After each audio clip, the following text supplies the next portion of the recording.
Ma'am आने वाला है रमजान का महीना, इसके लिए आज आपके पापा ने भी कहा कि कुछ टोरेंट वाले जो है यहाँ पे आके लाइट काट रहे हैं, पानी का कनेक्शन टीएमसी वालों ने काटा है।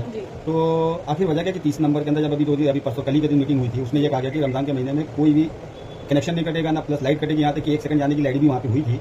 उसके बावजूद आज आपके 30 नंबर वार्ड के अंदर इस तरीके से टोरेंट वालों ने आके लाइट काटा है, उसके बारे में आप क्या कहना चाहते हैं? देखिए, ये जानबूझ के किए जाने वाली चीजें हैं जो क्लियरली आवाम को भी दिखाई दे रही है, सभी को दिखाई दे रहा है कि सिर्फ 30 नंबर पैनल पे ही क्यों इतना तवज्जो दिया जा रहा है इन चीजों को लेकर। और टोरेंट से आपको पता है, आज मेरे वालिद साहब ने उनको बोला है कि कोई भी कार्यवाही नहीं होगी रमजान को मद्देनजर रखते हुए।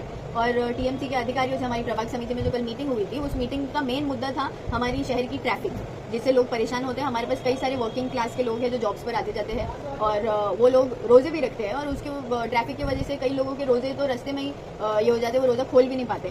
तो ये सब चीजों का ध्यान हमको देना है, क्योंकि हमको आवाम चुनकर लाई है। हमारे कुछ फर्ज है हमारी कौम के और हमारे लोगों के लिए जो हमको पूरे करने हैं। तो हमने कल जो ट्रैफिक के मुद्दों पर बात करी है, वो यही चीजों को मद्देनजर रखते हुए, प्लस औरतों का फुटफॉल बहुत ज्यादा होता है मुमरा में और सिर्फ मुमरा के ही लोग नहीं आते हैं रमजान में, ऑल ओवर बॉम्बे से आप देख लीजिए, डोंगरी, मोहम्मद अली रोड, कल्याण, भिवंडी, डोंबिवली, कलवा, थाने, इतने सारे लोग आते हैं। तो वो हमारे मेहमान होते हैं रमजान में, हमको उनका इस्तेमाल करना और साफ सफाई के साथ करना है। तो मैंने खास करके रिक्वेस्ट करी हमारे एएमसी से कि हमको हर 20 मीटर पर कचरे के डब्बे तैनात चाहिए, ताकि ऑलरेडी डंपिंग ग्राउंड नहीं है मुमरा के पास। तो हम हर हफ्ते आप देख लो कचरे का इशू होता ही है कि बड़े बड़े अंबार पड़े होते, पहाड़ बन गया होता है कचरों का। तो रमजान को मद्देनजर रखते हुए, क्योंकि खाने का कंजम्पशन इतना ज्यादा होता है, फ्रूट छिले जाते हैं, भाजी सब्जी रोड पर बेची जाती है, तो इन चीजों का भी जो वेस्ट निकलता है, कचरे खाने का वेस्ट निकलता है, वो रोड्स पर होता है। तो अगर हम अभी से उसको कंट्रोल करें 20-20 मीटर पर कचरे के डब्बे डाल के, तो वो बड़े बड़े पहाड़ नहीं बनेंगे जिस तरीके से बनते हैं। तो वो लोग फिर उसमें डालेंगे। और आवाम से भी एक रिक्वेस्ट है मेरी कि एक हाथ से ताली नहीं बजती, ये हम हमेशा सुनते हैं, बट लाइफ में इसको इम्प्लीमेंट करना जरूरी होता है। अब ये मेरा बोलने का मतलब इससे ये है कि सिर्फ अधिकारी और हमारे आवाज उठाने से और चीजें उधर पे तैनात करने से ही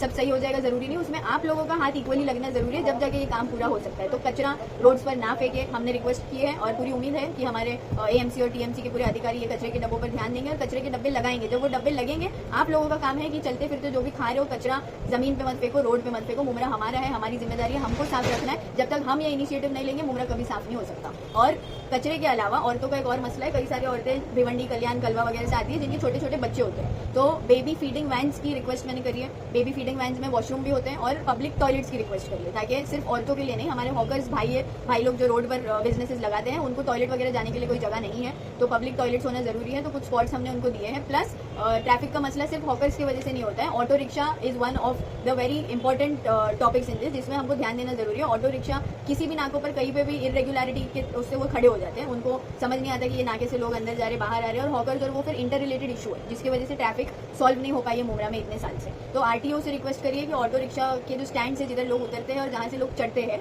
वो लोकेशन हमने उनको 6-7 दिए हैं कि आप थोड़ा लोकेशन मूव करेंगे तो शायद हम ट्रैफिक में कुछ कंट्रोल कर पाए। सर मैम, आपकी सवाल ये है कि जब आप जीतते पहले टाइम जब हाउस में अपने कदम रखा तो आपको कैसा लगा था? बहुत अच्छा लगा था, क्योंकि वहाँ पे और भी कदावर नेता जैसे नजीमुल्लाह साहब थे और भी आपसे पुराने लोग थे वहाँ पे। तो जिस टाइम हमारे महापौर साहब की जब वहाँ पे आगमन हुई थी, तो उस टाइम आप जब सभा में बैठी थी तो उस टाइम कैसा लगा था आपको, क्या महसूस हुआ था? बहुत अच्छा लग रहा था। मैं तो देखो ये यंगेस्ट नगर सेवक को ऑफकोर्स उन लोगों में इतने दिग्गज नेता है और इतने सालों से बैठ रहे हैं वहाँ पर, बट बोलते हैं ना कि जब वक्त अल्लाह की तरफ से डिसाइड होता है तो वो वक्त पे किसी का काबू नहीं होता। और ऑफकोर्स कुछ प्लान्स और गोल्स हैं मेरे इलाके को लेकर, शहर को लेकर, हमारे बच्चों को लेकर, नौजवानों को लेकर। तो पहला कदम उस दिन रखा था, अब इंशाल्लाह यही दुआ करती हूँ कि दूसरा कदम रखूँ तो कुछ इंशाल्लाह वैसे लेकर ही अपनी आवाम के लिए आऊँ। ज़्यादा से क्या सवाल, क्या मुमरा की जनता को रमजान के बारे में? रमज़ान की बहुत बहुत मुबारकबाद आप सभी को, रमज़ान मुबारक मेरी मुमरा की आवाम को, और दुनिया में जहाँ कहीं से भी आप ये वीडियो देख रहे हैं, आप सभी को रमज़ान मुबारक। मेक श्योर कि ये रमज़ान हम पीसफुली निकालें और साफ़ सुथरा रमज़ान निकालें, कचरा नहीं फेंके यहाँ वहाँ, कचरे पर ध्यान दें, क्योंकि सफाई ही आधा ईमान है। इसको ना भूलें और दुआओं में याद रखिएगा। जज़ाकल्लाह खैर, अल्लाह हाफ़िज़।